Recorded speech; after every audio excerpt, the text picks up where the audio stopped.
ഈ കാലഘട്ടത്തിൽ സപ്ലിമെന്റ് ഷോപ്പിൽ പോയിട്ട് നമ്മൾ ചോദിക്കുന്ന ഒരു ചോദ്യമുണ്ട്, ചേട്ടാ ഏറ്റവും റിസൾട്ട് കിട്ടുന്ന ഒരു പ്രോട്ടീൻ പൗഡർ തരാൻ. ഇങ്ങനത്തെ സപ്ലിമെന്റ്സ് കമ്പനി ഇറക്കുന്ന അഡ്വർടൈസ്മെന്റ് നമ്മൾ സാധാരണക്കാർ വീണുപോകും. 10,000, 10,000, 12,000 രൂപയും കൊടുത്ത് വെറുതെ അനാവശ്യമായിട്ട് ഈ പ്രോട്ടീൻ പൗഡർ ഒന്നും വാങ്ങി തിന്നേണ്ട ഒരു ആവശ്യമില്ല. നമ്മുടെ സാധാരണ ഭക്ഷണത്തിൽ എന്താണ് പ്രോട്ടീൻ സോഴ്സ് എന്ന് മനസ്സിലാക്കിയാൽ തന്നെ നമുക്ക് വളരെ എളുപ്പത്തിൽ ഈ പ്രോട്ടീൻ ഇൻടേക്ക് കറക്റ്റ് ചെയ്യാം. നമ്മൾ കഴിക്കുന്ന മുട്ട, ബീഫ്, ചിക്കൻ, ഫിഷ് ഇതെല്ലാം ആനിമൽ സോഴ്സ് ഓഫ് പ്രോട്ടീൻ ആണ്.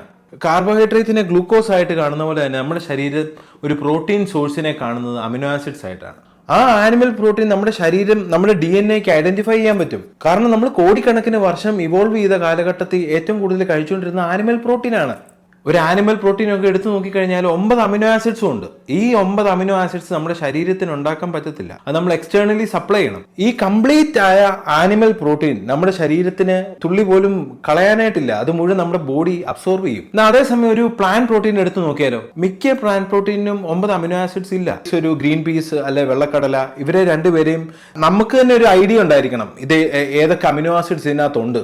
എങ്കിൽ മാത്രമേ നമുക്ക് കംപ്ലീറ്റ് അമിനോ ആസിഡ് പ്രൊഫൈൽ നമ്മുടെ ശരീരത്തിൽ കിട്ടത്തുള്ളൂ. പിന്നെ അതേപോലെ പ്ലാന്റ് പ്രോട്ടീനിന് ഒരു പ്രശ്നം എന്താ വെച്ചാൽ നമ്മുടെ ബയോ അവൈലബിലിറ്റി വളരെ കുറവാണ്. അതിനകത്ത് ഫൈബർ ഉണ്ട്, അപ്പോൾ പ്രോട്ടീൻ അബ്സോർപ്ഷൻ വളരെ കുറവായിരിക്കും. നമ്മൾ ഈ കാലഘട്ടത്തൊക്കെ വലിയ രൂപ കൊളാജൻ ഒക്കെ വേണ്ടി നമ്മൾ കളയാറുള്ള വ്യക്തികളാണ്. നിങ്ങൾ പ്രോപ്പർ പ്രോട്ടീൻ ഇൻടേക്ക് എടുത്തു കഴിഞ്ഞാൽ തന്നെ ഈ പ്രോട്ടീൻ തന്നെ വിഘടിപ്പിച്ച് കൊളാജിന് വേണ്ട എൻസൈംസ് അതുപോലെ അമിനോ ആസിഡ്സ് ബോഡിക്ക് ഡിസ്ട്രിബ്യൂട്ട് ചെയ്യാൻ അറിയാം. നമ്മൾ ഈ കാലഘട്ടത്ത് ഒബീസിറ്റി ഒക്കെ വരുന്നതിന്റെ മെയിൻ റീസൺ എന്നാന്ന് ചോദിച്ചാൽ നമ്മുടെ തലച്ചോറിനകത്ത് പ്രോപ്പറായിട്ട് ഹോർമോൺ സിഗ്നലിംഗ് നടക്കുന്നില്ല.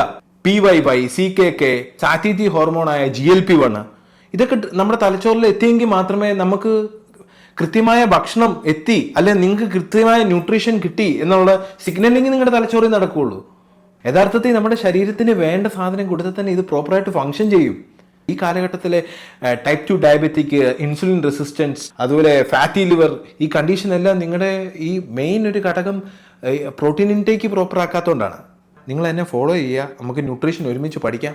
വളരെ സിമ്പിളാണ്. അപ്പോൾ ബൈ.